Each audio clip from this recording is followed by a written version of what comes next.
Главный вопрос повестки дня очередного заседания правительства – рассмотрение проекта закона о республиканском бюджете на 2026 год. Объем доходов госбюджета составит 19 миллиардов рублей, а расходов 19,4 миллиарда.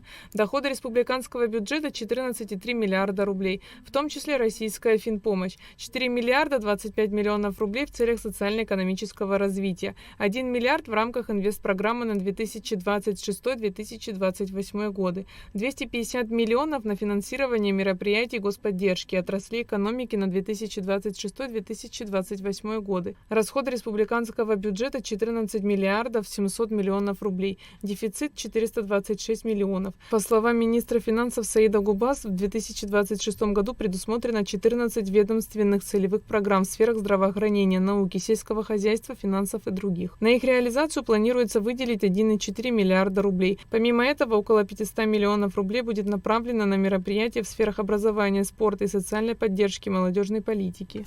Параметры бюджета соответствуют задачам, которые поставил президент Бадра Гунба, отметил премьер-министр Владимир Делба, характеризуя главный финансовый документ страны. Проект закона о республиканском бюджете на самом деле отражает основные задачи и функции государства в его финансовом обеспечении. И параметры, которые сегодня представлены в докладе министра финансов, конечно, нам задают особую ответственность и особый тон в его исполнении, как по доходам, разумеется, так и по расходам. В 19 миллиардов рублей доходы, это, как всегда, по практике исполнения бюджета, это только предусматриваемые прогнозные значения. Исполнение, как правило, всегда мы ожидаем с нарастанием, ну посмотрим, как это получится в следующем году. Вот. И, соответственно, расходы на уровне 19,4 миллиарда рублей. Дефицит, Саид Гуранович, я так понимаю, дефицит у нас не повлияет на финансовую стабильность в таком объеме, да, в 426 миллионов рублей, да? В рамках бюджета поддержку окажут ключевым отраслям экономики, сельскому хозяйству, малому и среднему бизнесу, местным бюджетам. Члены правительства также рассмотрели проекты бюджетов 6 внебюджетных фондов. Бюджет фонда инвалидов ОВН на 2026 год претерпел изменения как по доходам, так и по расходам. Доходы и расходы бюджета запланированы в сумме 301 миллион 232 тысячи рублей. На реализацию госпрограммы «Жилище 2026-2028» предусмотрено 240 миллионов рублей из республиканского бюджета. Согласно программе, каждый участник может получить финансовую помощь в размере до 1,2 миллионов рублей.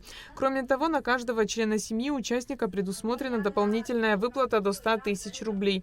При этом общий максимальный размер всей помощи одному участнику вместе с выплатами на членов семьи не может превышать 1,7 миллионов. За 9 месяцев 2025 года жильем в рамках реализации программы «Жилище» было обеспечено 27 семей.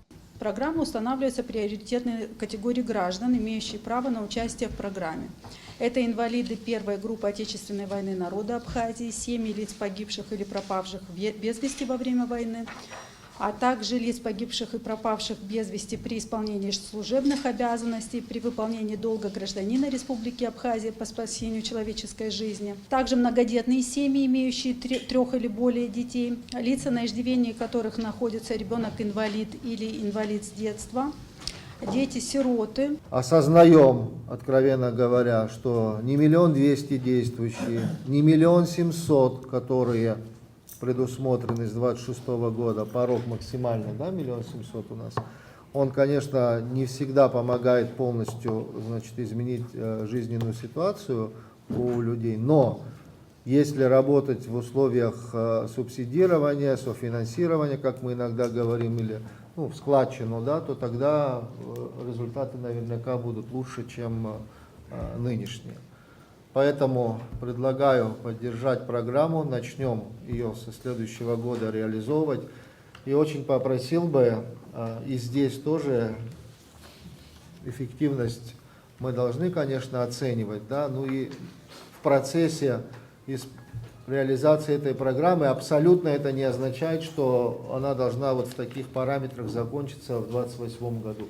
Если мы будем располагать возможностью, да, то обязательно можно вносить параметры, да, изменения как в текущем году, так и в следующем году. Может, какие-то иные механизмы, о которых мы говорим за счет других фондов, но это тоже хорошее подспорье для наших граждан, которые участвуют в этой программе.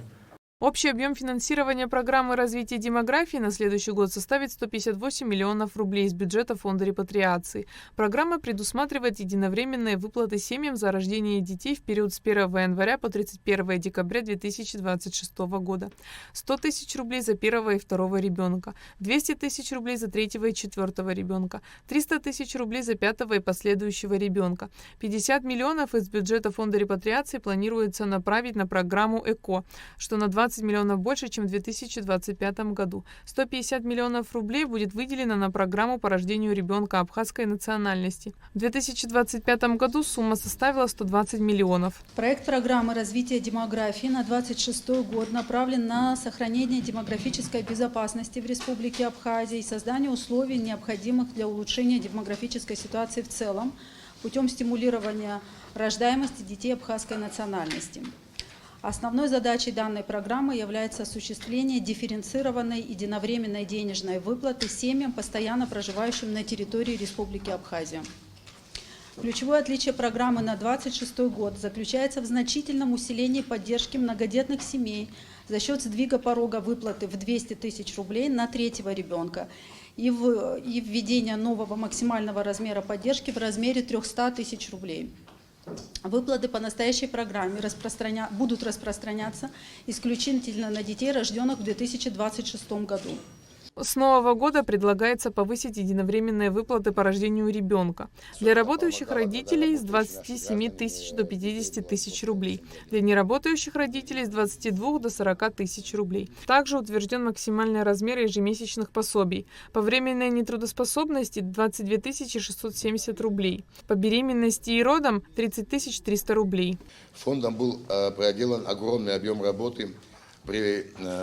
В первую очередь, вашей поддержке, Владимир Валерьевич, были увеличены все виды пособия по государственному социальному страхованию в 2 и более раза. Бюджет фонда на 2026 год разработан с учетом ранее произведенного увеличения всех видов пособий. Такие пособия, как по уходу за ребенком, достижения возраста 7 лет, достижения от 1,5 лет, мы повысили до 7 тысяч рублей.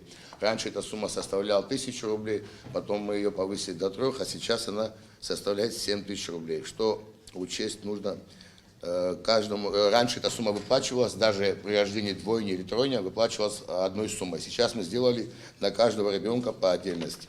На 2026 год по всем нашим социальным обязательствам, буквально по всем социальным обязательствам произошла индексация.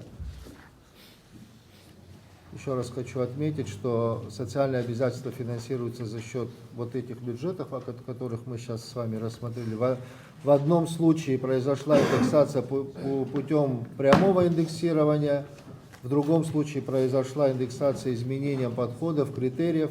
Это та социальная политика, которая реализуется на протяжении последних лет, и в 2026 год, естественно, не исключение, и здесь темпы роста опережающие, текущий, как говорится, текущий год. Очень рассчитываем на то, что, как и прежде, приоритетным будут являться именно эти расходы. Социальные, социально значимые расходы нам позволит улучшить качество жизни наших граждан. Это ключевая задача нашей с вами работы. 2026 год тоже станет базовым, отправной точкой для того, чтобы мы ориентировались на обозримую перспективу. Темпы роста. В 2026 году бюджет фонда обязательного медицинского страхования составит около 114 миллионов рублей. Основная статья расходов, по словам председателя фонда Валентины Жиба, приходится на программы родовспоможения и приобретение препаратов для онкобольных. На онкопрепараты предусмотрено более 96 миллионов рублей. Кабмин Абхазии одобрил проект соглашения о сотрудничестве с Кабардино-Балкарией. Документ предусматривает торгово-экономическое, научно-техническое и культурное взаимодействие между сторонами. Также члены правительства одобрили соглашение между ГТК Абхазии и Таможенным комитетом Южной Осетии о сотрудничестве в области таможенного дела. Аэлита Арутюнян, Давид Хашик, Абхазское телевидение.